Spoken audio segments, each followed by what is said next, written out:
Hello students, आप सभी का बहुत बहुत स्वागत है आपके अपने यूट्यूब चैनल टीच मी में। आज हम डिस्कस करने वाले हैं क्लास 10th के 6 चैप्टर का 6.2 एक्सरसाइज में।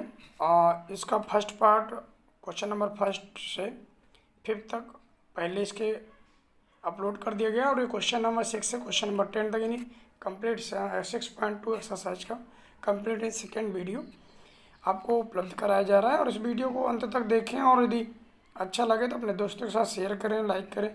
और यदि चैनल में आप नए हो तो आपसे निवेदन है कि आप चैनल को सब्सक्राइब कर लें प्लीज़, और अपने दोस्तों के साथ ज़्यादा से ज़्यादा शेयर करें। तो ये क्वेश्चन नंबर 6 दिया गया है कि आकृति 6.21 में ये जो आपको आकृति दिखाई दे रही है, चित्र दिखाया जा रहा है, में क्रमशः OP,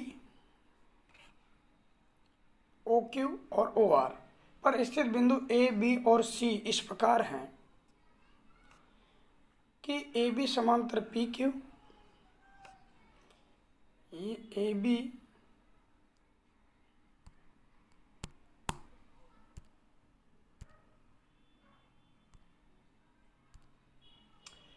और इसमें ये AB समांतर है PQ के इसके, और AC समांतर PR, AC समांतर है PR के। ठीक है, तो दर्शाइए कि BC समांतर होगा, यानी ये BC समांतर होगा QR के। ये हमें प्रदर्शित करना है, सिद्ध करना है। तो इसमें देखेंगे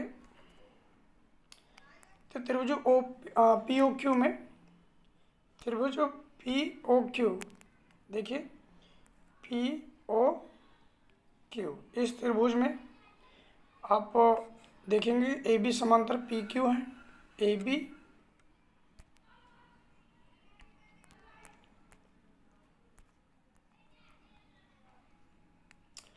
इसमें दिया है कि AB समांतर PQ। तो हम इसके समरूपता सिद्धांत से बात कर सकते हैं कि OA upon AP, OA upon AP equal to OB upon BQ, OB upon BQ। ये इक्वेशन फर्स्ट हो गया। अब नेक्स्ट इसके ट्रायंगल में देखेंगे POR में, तो POR यहाँ देख पा रहे हैं, ये POR, इस ट्रायंगल की बात करना है तो इस ट्रायंगल में देखेंगे, उसमें दे रखा AC समांतर PR, AC समांतर PR दिया हुआ है, तो इसलिए उसमें भी हम उसी के अनुसार OA upon AP equal to OC upon CR, मतलब इसको देखना है OA अपॉन AP और इक्वल टू हो जाएगा OC अपॉन CR। इसको और इसको ले लेते हैं। ठीक है, तो इस प्रकार से हम देखते हैं ये दूसरा इक्वेशन बन गया। इक्वेशन फर्स्ट और सेकंड से दोनों की कंपेयर करें तो हमें मिल रहा है OB upon BQ equal to OC upon CR। ठीक है, अब इसमें देख लिया कि चूँकि भुजाएं समानुपातिक हैं तो ये समानुपातिक होंगी, तो इसी के कारण आगे जो थर्ड साइड्स हैं उनकी, तो थर्ड साइड्स भी आपस में समांतर होंगी, और यही प्रूव करना था। इसलिए हम कह सकते हैं BC समांतर QR रहेंगी। दो भुजाएं जब आपस में समानुपातिक होती हैं तो तीसरी भुजा अपने आप समानुपाती हो जाती हैं। नेक्स्ट नंबर, प्रमेय 6.1 का प्रयोग करते हुए सिद्ध कीजिए कि एक त्रिभुज की एक भुजा के मध्य बिंदु से होकर दूसरी भुजा के समांतर खींची गई रेखा तीसरी भुजा को समद्विभाजित करती है। ये यहाँ पर एक हिंट भी दे दी है कि 9th क्लास में कुछ इसके पहले कुछ बताया जाता है कि याद रखना है कि आप इसे कक्षा 9 में सिद्ध कर चुके हैं। तो 9th में इसके बारे में बहुत डिटेल से पढ़ाना होता है और चैप्टर बहुत डिटेल से ट्रायंगल के बारे में दिया होता है, तो उसकी बात है। तो इसमें मान लेते हैं कि ABC हमारा कोई त्रिभुज है और इसमें DE BC के समांतर खींचा गया है। अब इसमें हमें सिद्ध करके देना है कि कहता है इस त्रिभुज की एक भुजा के मध्य बिंदु से होकर दूसरी भुजा के समांतर खींची गई जो रेखा होती है तीसरी भुजा को समद्विभाजित करती है। तो तीसरी भुजा को समद्विभाजित करता है जब इनके मध्य बिंदु को दूसरी समांतर रेखा खींची गई होती है। तीन की जो भुजाएं हैं तो वो समद्विभाजित कर रहा होता है, मतलब किसको समद्विभाजित, इनको जो है बराबर बराबर दो भागों में बांट रहा होता है। तो इसको हमें प्रूव करके देना है। तो देखिए इसमें दिया कि त्रिभुज ए बी सी एक त्रिभुज है जिसकी भुजा ए बी का मध्य बिंदु डी और डी ई समांतर बी सी, ठीक है। इसमें डी ई समांतर बी सी दिया हुआ है। तो इसमें देखेंगे तो इसका प्रमाण है कि त्रिभुज ए बी सी में A D equal to B D दिया है। समीकरण फर्स्ट हमारा बन गया, ये दिया हुआ है, ठीक है। और इसके बाद डी समांतर बी सी ये भी दे रखा है क्वेश्चन में ही, इसलिए हम अपने आधारभौतिक समानुपातिक प्रमेय यानी बीपीटी से हम इसको सिद्ध कर सकते हैं, कह सकते हैं कि A D upon B D equal to A E upon C E, ठीक। A D upon B D A E upon C E, इसमें हम A D upon B D equal to A E upon C E ये हम लिख सकते हैं, ठीक है। तो इसमें अब हम लिख सकते हैं ए डी अपॉन और A D equal to A upon C E, जो कि समीकरण फर्स्ट में से मिल गया है क्योंकि A D upon B D लिखा हुआ है, वहाँ पर A D equal to B D दिया गया है, इसलिए बी डी की जगह पर भी हम ए डी लिख सकते हैं। इसलिए हमने यहाँ पर लिख करके दिया कि A D upon A D.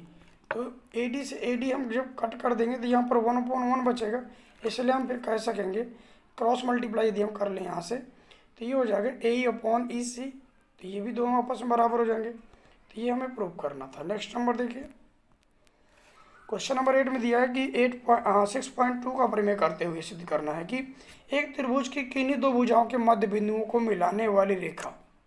अब देखिए क्या कहने वाला कि एक त्रिभुज है, उस त्रिभुज की किन्हीं दो भुजाओं के मध्य बिंदुओं को, मध्य बिंदु मतलब ए बी का मध्य बिंदु, यहाँ पर देखें ए बी का मध्य बिंदु, ए बी का मध्य बिंदु जो ए डी है और ए सी का मध्य बिंदु ई है। इसमें उसने कहा गया क्वेश्चन में, तो कहता है कि किन्हीं दो भुजाओं के मध्य बिंदुओं को मिलाने वाली जो तीसरी रेखा होती है, जो रेखा होती है वो तीसरी भुजा के समांतर होती है। कौन सी, मतलब ये जो डी ई खींचा है, ये डी ई जो है बी सी के समांतर होगी, ऐसा प्रूव करना। मतलब ये क्वेश्चन नंबर 7 का उल्टा कर दिया गया है, तो हम उसको प्रूव करेंगे सेम उसी तरह चलते हुए आगे। इसमें दिया त्रिभुज ए बी सी एक त्रिभुज है जिसके, मतलब ए बी सी एक त्रिभुज है जिसकी भुजा ए बी और ए सी का मध्य बिंदु क्रमशः डी और ई है, हम मान लेते हैं क्योंकि कहता है कोई भी मध्य बिंदु कहता है, मध्य बिंदु हमें मानना पड़ेगा। अब सिद्ध करना क्या है कि डी ई समांतर बी सी हो गई, हमें सिद्ध करके देना है कि जो ये भुजा है डी ई वो बी सी के समांतर होगी, प्रूव करके देना है हमें, ठीक है। तो इसमें इसको हम प्रूव करेंगे। तो इसमें दिया है त्रिभुज ए बी सी में A D equal to B D ये दिया गया है और ए इक्वल टू ई सी ये भी दिया गया है। ये भुजाएं आपस में बराबर हैं, इसलिए जब ये बराबर हैं आपस में, इसलिए हम कह सकते हैं A D upon B D equal to A upon C E, ये आपस में एक दूसरे के बराबर रहेंगे, समानुपातिक हो जाएंगे। अथवा हम ये भी कह सकते हैं A D upon A D equal to A upon A, क्योंकि एक दूसरे के बराबर हैं इसलिए सब एक दूसरे से कैंसिल भी हो जाएंगे। ये कैंसिल हो जाएंगे इससे और ये इससे, 1/1 समीकरण फर्स्ट तथा सेकंड से। अब यहाँ पर नेक्स्ट इसमें देखेंगे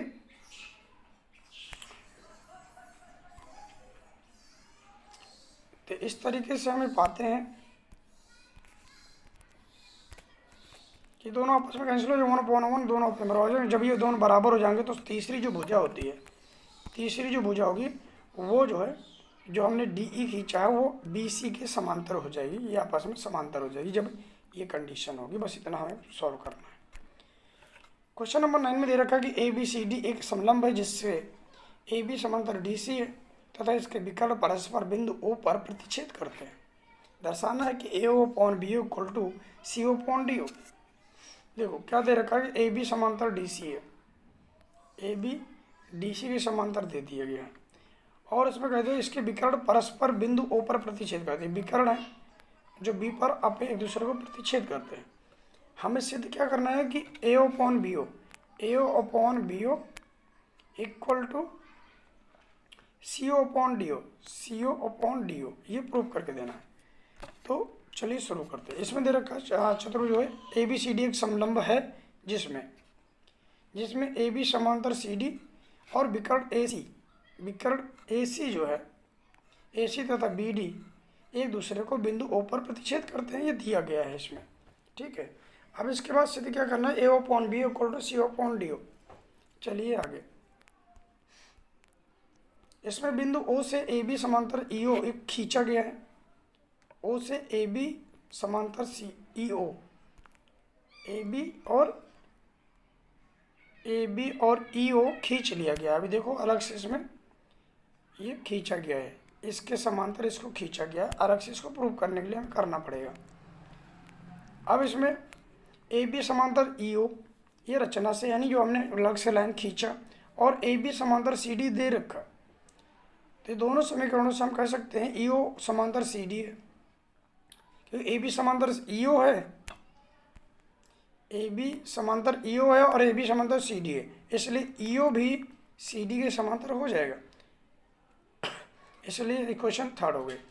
अब त्रिभुज ABD में AB समांतर EO रचना से हमने सिद्ध कर लिया कि समांतर है। अब आधारभूतिक समानुपातिक नियमों अनुसार बात करेंगे तो A upon ED equal to BO upon DO ये हो गया। तो क्वेश्चन फोर्थ हुआ। अब इसी प्रकार त्रिभुज ABD में EO समांतर CD ये थर्ड इक्वेशन से हमने निकाल लिया। अब इसको भी समानुपातिक प्रमेय के नियमानुसार हम लिख सकते हैं AE upon ED equal to AO upon CO। अब देखो ये दोनों आपस में इक्वेशन फोर्थ और फिफ्थ में देखें तो ये दोनों एक दूसरे के AE upon ED equal to हमें दोनों जगह मिले। यहाँ पर AE अपॉन ED इन दोनों पर BO अपॉन DO और AO अपॉन CO। तो हम इक्वेशन फोर्थ और फिफ्थ से हम लिख सकते हैं। यहाँ पर देखो गलती से ये लिखा हुआ है,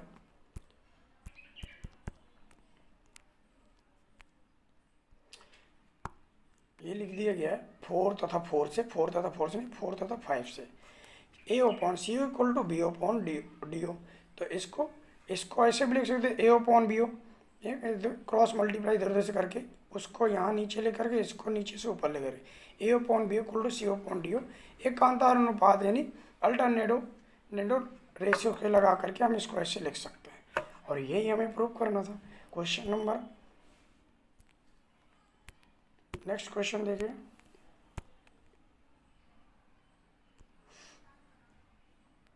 क्वेश्चन नंबर 10 में है कि एक चतुर्भुज ABCD के विकर्ण परस्पर बिंदु O पर इस प्रकार प्रतिच्छेद करते हैं कि AO upon BO equal to CO upon DO।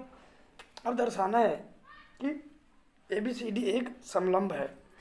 अब देखो इसमें क्या करना है, ये इसके क्वेश्चन नंबर 9 का उल्टा है। अब इसमें जो प्रूफ करना था 9 में वो यहाँ पर दे रखा है, जो यहाँ दे रखा है वो उसमें प्रूफ करना था, ठीक है। तो उसी से संबंधित हमें पूरी प्रक्रिया थोड़ी करनी पड़ेगी। तो इसमें भी हमने रचना क्या करी, EO एक रचना कर ली जो कि AB के समांतर है। ऐसा मान लेते हैं कि ABCD एक चतुर्भुज है जिसके विकर्ण AC तथा BD एक दूसरे को बिंदु O पर प्रतिच्छेद करते हैं और AO upon BO equal to CO upon DO है, ये दिया हुआ है। सिद्ध करना है कि ABCD एक समलंब है, ऐसा भी प्रूव करके देना है। तो रचना क्या है, बिंदु O से AB समांतर EO हमने खींचा है, रचना कर ली है, इतनी रचना कर ली है हमने।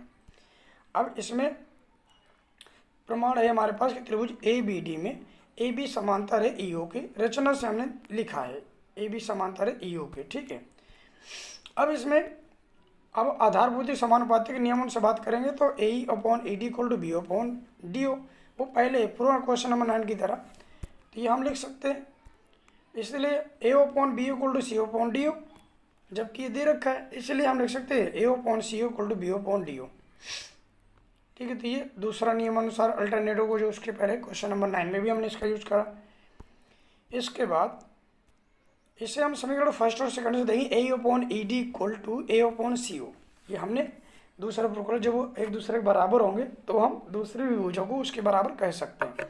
तो त्रिभुज यहाँ पर देखें ABACD की संगत खंड की भुजाएं समानुपाती, इसलिए आधार भौतिक आनुपातिक नियमानुसार हम बात करेंगे तो EO समांतर CD हो जाएगा, और इसलिए EO समांतर AB भी हो जाएगा। दो भुजाओं के आपस में हमने कंपैरिजन करके निकाला है, तो ये इसके बराबर हो जाएगा, तो ये इसके भी समांतर हो गए, दोनों आपस में समांतर हो जाएंगे। ये रचना से मिल रहा है, वो हमें इक्वेशन से मिल रहा है। तो हम इस तरीके से इक्वेशन थर्ड और फोर्थ से देखेंगे। थर्ड और फोर्थ को एक साथ कर लें तो ये हमें मिल जाएगा AB समांतर CD। इस तरह से हम कैसे, जब वो समांतर AB समांतर CD हो जाएगा और वो आपस में दे ही रखा था AO/B और CO/DO बराबर है, तो वो एक समलंब बन जाएगा। ठीक है, तो ABCD को हम समलंब कह सकेंगे। यही हमें यहाँ प्रूव करना था। तो स्टूडेंट्स, इस तरीके से ये क्वेश्चन नंबर 6 to 10 इस वीडियो में आपको प्राप्त हो रहे हैं, और इसके बाद कोई इस तरीके से एक्सरसाइज 6.2 कंप्लीट होता है, और 6.3 को अगले वीडियो में देखेंगे। तो उस अगले वीडियो मिलते हैं, और वीडियो अच्छा लगा हो तो दोस्तों के साथ शेयर करें, और यदि चैनल में आप नए हो तो प्लीज़ चैनल को सब्सक्राइब जरूर कर लें। तो मिलते हैं अगले वीडियो में, तब तक के लिए।